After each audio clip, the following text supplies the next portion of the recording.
이 고넬료의 기도 제목이라는 제목으로 함께 말씀을 나누겠습니다. PPT가 준비되어 있는데요. 한번 화면을 이렇게 틀어주시겠습니까? 네. 지금 이제 이 성경, 신약 성경 시대 때 이제 그 배경은 이 로마 제국이 지중해 모든 이 연안을 둘러싸고 지배하고 다스리던 시대였습니다.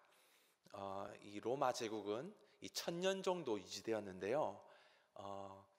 유럽, 아프리카 그리고 이제 아시아까지 이 세 개의 대륙을 다스리던 아주 강대한 제국이었습니다.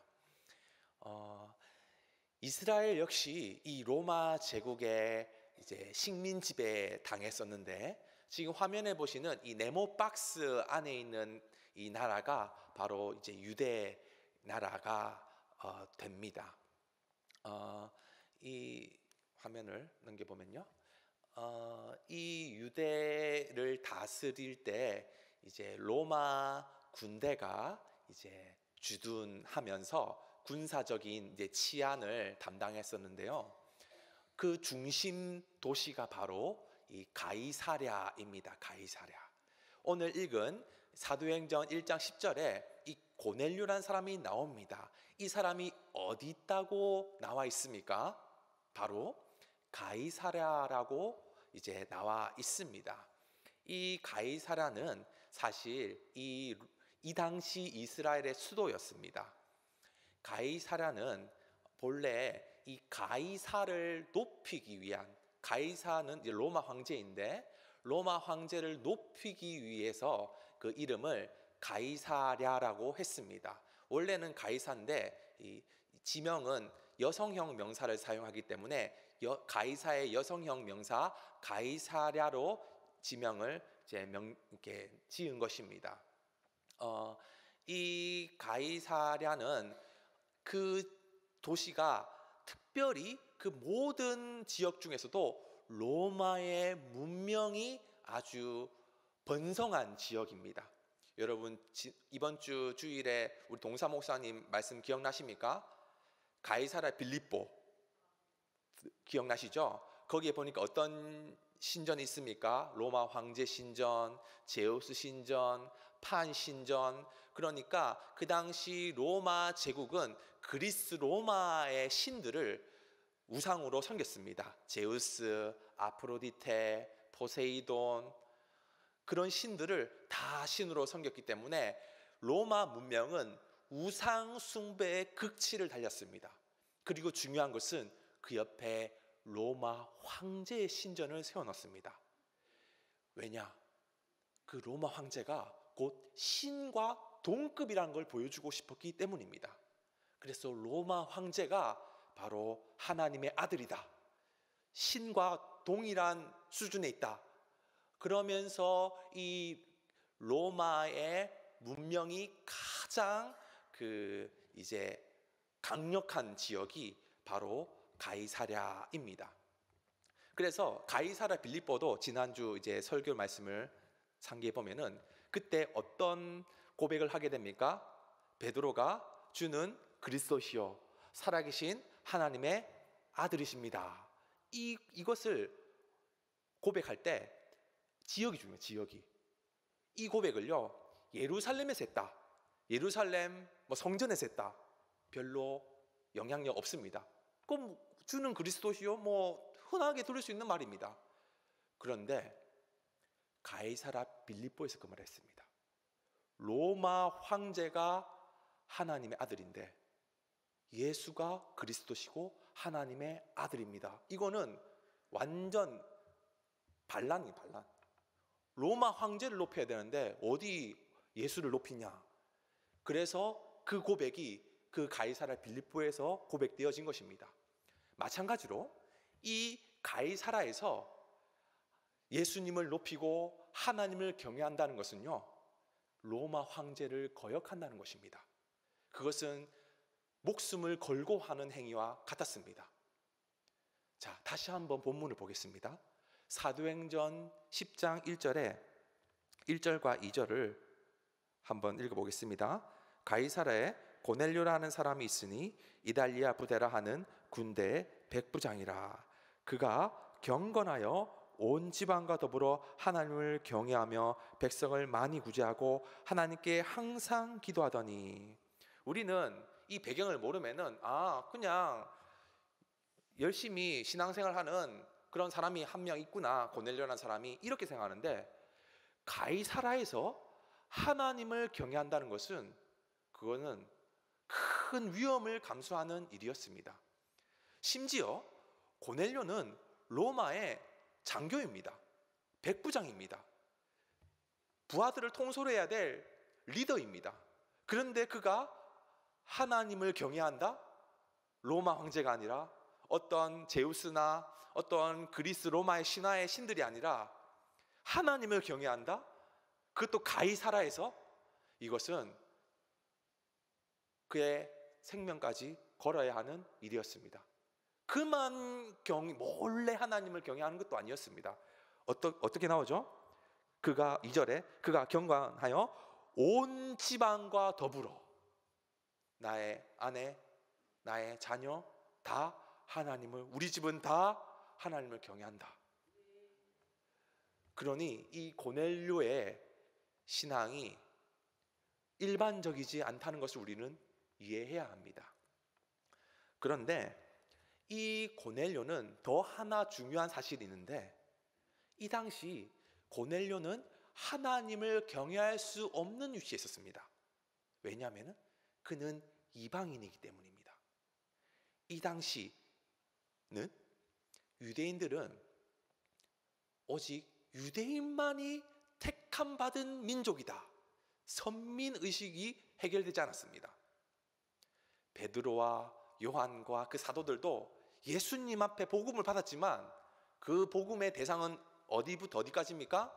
어디까지나 유대인들 안에서만이 복음이지 이방인들은 아주 짐승과도 같다, 지옥 갈 백성들이다, 지옥의 불쏘시개다, 이러한 인식이 여전히 있었습니다.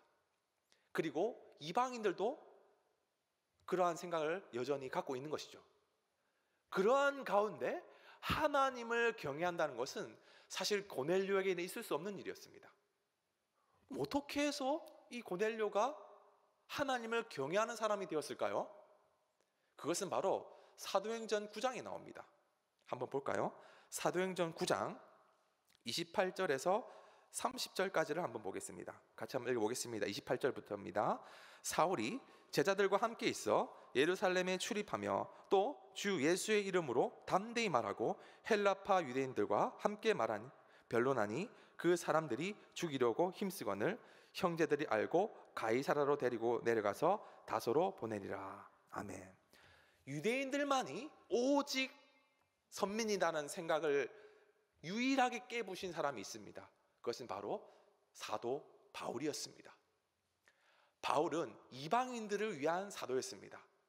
그런데 그가 처음부터 그러지는 않았습니다. 하지만 이 사울이 예루살렘 유대인 그리스도인들을 핍박하던 사람이었기 때문에 여전히 유대인들에게 불신으로 여겨지는 존재였습니다. 그는 그의 복음을 증거하다가 오히려 같은 유대인들에게도 배척을 당하고 나아가니 그의 삶은 정처 없이 떠돌아다니는 복음을 전하는 삶이었습니다. 그런데 그 여정 가운데 어디를 가느냐? 30절에 가이사라로 갑니다. 가이사라로. 그리고 다소로 갑니다. 자, 가이사라로 바울이 갔습니다. 그리고 10장에 가이사라에 고넬료라는 사람이 하나님을 경외합니다. 그렇다면 어떻게 우리가 추측할 수 있을까요? 사도 바울이 고넬료에게 복음을 전파했을 거라고 우리는 추측할 수 있습니다. 아니면 복음 전할 사람이 없습니다. 누가 그 유대인들이 감히 로마의 장교한테 복음을 전하겠습니까? 그 가운데 그 당시의 인식은 고넬료와 같은 이방인들은 구원받지 못한 백성이다였지만 그건 어디까지나 그들의 인식이었고, 하나님께서는 고넬료의 기도를 들으셨습니다. 한번 보겠습니다. 4절을 한번 보겠습니다. 고넬료가 주목하여 보고 두려워 이르되 주여 무슨 일이니까? 천사가 이르되 내 기도와 구제가 하나님 앞에 상달되어 기억하신 바가 되었으니. 아멘. 이방인이라 할지라도 하나님께서는 차별하지 않으십니다. 하나님께서는 고넬료의 기도를 들으셨습니다. 기억하셨습니다.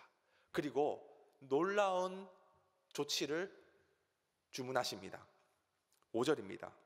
네가 지금 사람들을 요바에 보내어 베드로라 하는 시몬을 청하라. 이렇게 합니다. 베드로라 하는 예수님의 제자를 지금 요바로 내려가서 청하라는 것입니다. 그래서 7절을 보면은 마침 말하던 천사가 떠나매 고넬료가 집안 하인 둘과 부하 가운데 경건한 사람 하나를 불러 이 일을 다 이루고 요바로 보내니라. 부하들도 경건한 사람이 있었다는 것입니다. 그러니까 이 고넬료 한 사람을 통해서 많은 사람들이 하나님을 경외하고 있었다는 것으로 볼 수 있습니다. 자, 이제 베드로를 데리러 갔는데 이 베드로도 환상을 보게 됩니다. 사도행전 10장 이제 13절에서 16절까지 같이 한번 읽어보겠습니다. 또 소리가 있으되 베드로야 일어나 잡아먹으라 하거늘 베드로가 이르되 주여 그럴 수 없나이다.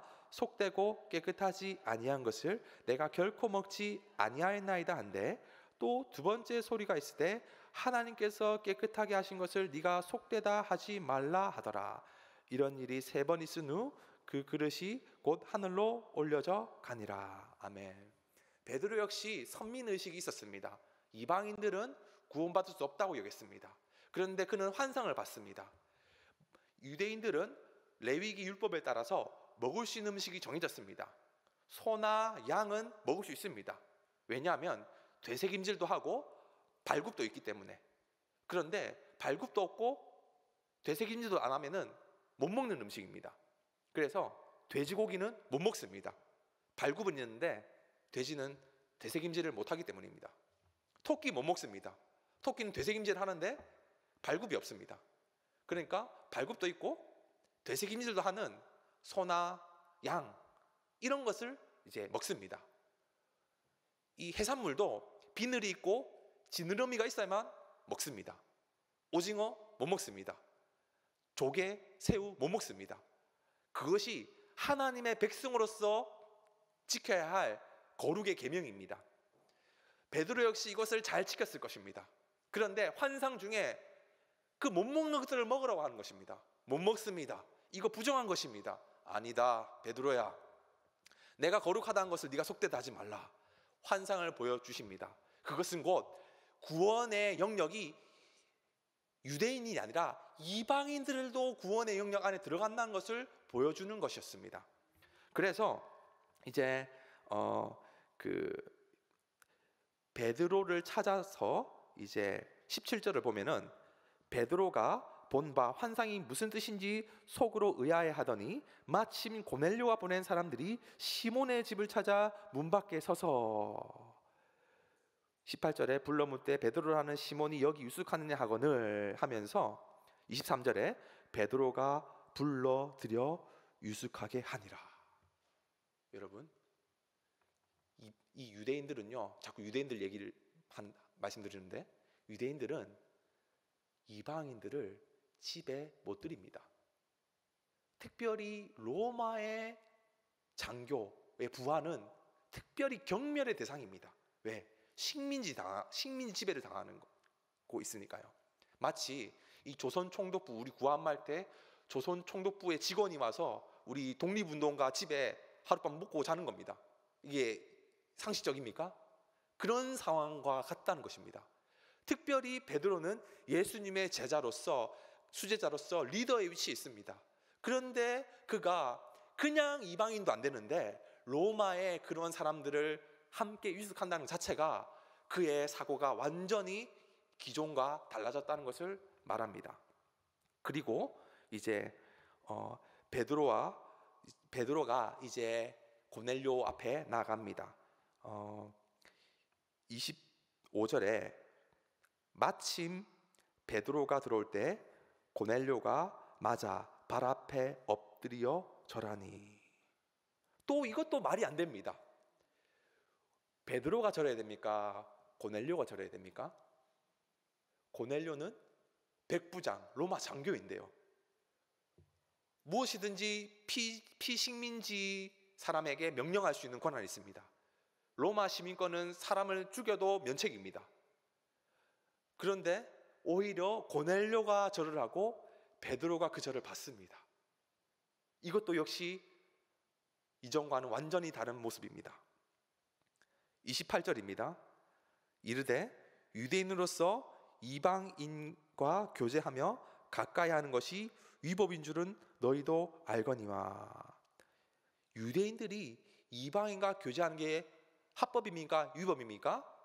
위법이에요. 위법. 같이 만나면 안 되는 것입니다. 그런데 같이 만났습니다. 왜냐? 하나님께서 내게 지시하사 아무도 속되다 하거나 깨끗하지 않다 하지 말라 하시기로. 그러면서 베드로가 이 고넬료에게 복음을 전파하는데 다 건너뛰고 34절 35절입니다. 같이 한번 읽어보겠습니다. 베드로가 입을 열어 말하되 내가 참으로 하나님은 사람의 외모를 보지 아니하시고 각 나라 중에 하나님을 경외하며 의를 행하는 사람은 다 받으시는 줄 깨달았도다. 하나님은 외모를 보지 않는다. 이것은 유대인들에게만 구원이 있는 것이 아니라는 말입니다. 각 나라 사람들, 하나님을 경외하는 사람은 다 받으신다는 것입니다.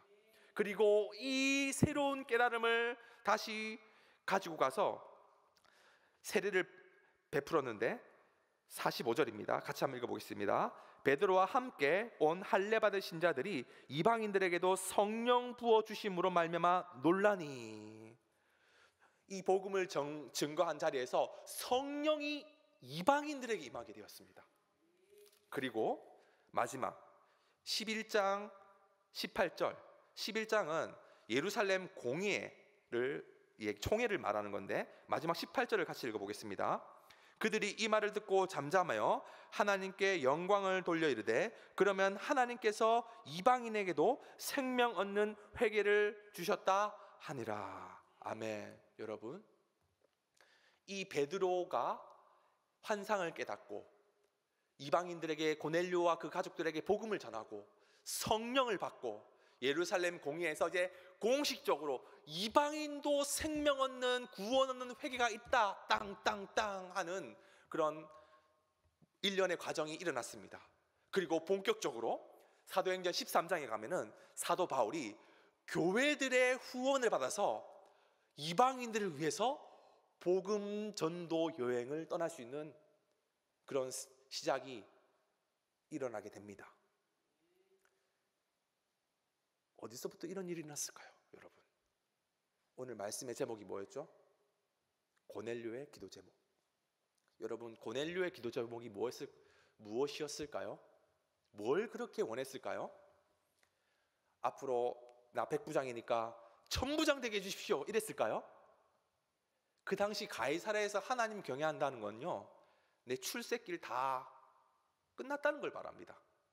목숨 걸고 하는 건데 무슨 천부장을 기도하겠습니까? 그러려면은 하나님 경외를 안 하고 제우스 경배하는 게 더 빠릅니다. 고넬료는 어떤 기도 제목을 했을까요? 나와 있지 않습니다. 문맥을 통해서 유추해야 됩니다. 그런데 우리는 1년에 이 사도행전 9장, 10장, 11장을 보면서 한 가지 이 저자가 의도하는 바를 우리가 함께 나눴습니다. 그것은 뭐냐? 이방인들의 구원입니다. 고넬료는 이방인들을 위한 기도를 했을 거라고 추측합니다. 왜냐하면 문맥이 그러한 방향으로 이끌어가고 있기 때문입니다. 그리고 마지막 베드로를 통해서 예루살렘 공회를 통해서 그것이 확정되는 순간까지 고넬료는 이제 두 번 다시 성경에 등장하지 않습니다. 그는 그의 기도가 응답되었거나 얼마나 큰 역사가 일어났는지 인지하지 못할 수도 있습니다. 로마 군으로서 오늘도 그저 병력을 관리하고 가이사라의 관리를 하고 그 일을 했을 것입니다. 하지만 이 고넬료의 기도는 하나님이 상달하여서 놀라운 폭풍을 일으켰습니다. 온 열방에 복음이 전파되는 그 놀라운 복음 전파의 역사가 고넬료의 기도를 통해서 시작되었다. 이렇게 깨달았습니다. 여러분, 우리가 하는 우리의 기도 제목은 무엇입니까? 우린 고넬료의 기도 제목을 통해서 우리는 어떤 교훈을 얻을 수 있을까요? 제가 이 말씀을 통해서 얻은 교훈은 기도는 심는 것이다 입니다.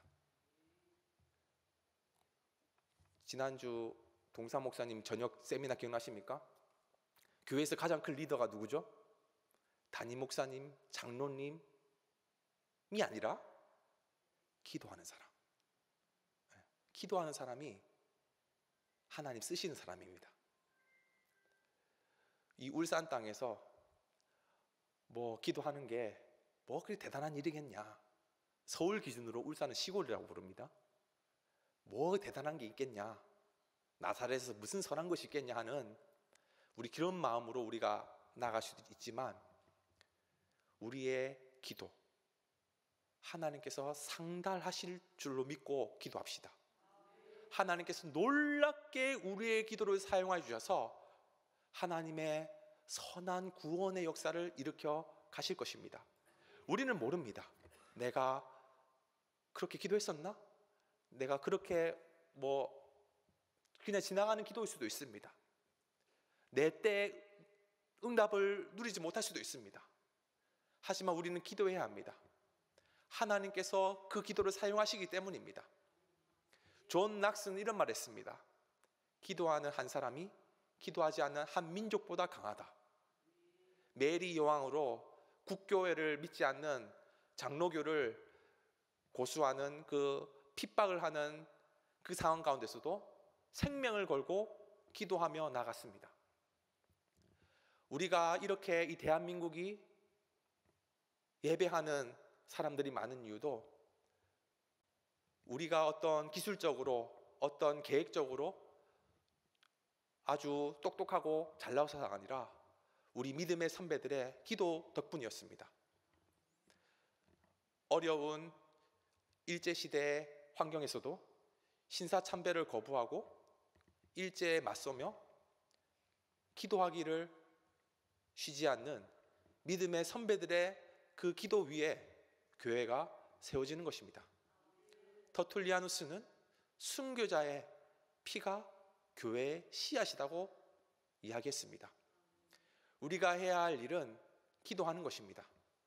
이 세상 얼마나 세련된 문화와 트렌드에 우리가 쓰나미에 우리가 미혹되고 있습니까? 우리가 해야 할 일은 오직 기도에 힘쓰는 것입니다. 기도에 힘쓰면은 하나님께서 그 기도를 들어 사용하셔서 놀라운 우리가 상상하지도 못한 일들을 보여주실 것입니다. 올 한 해 기도하며 하나님의 놀라운 은혜를 누리는 우리 대한의 모든 권속들 되시기를 주의 이름으로 축복합니다.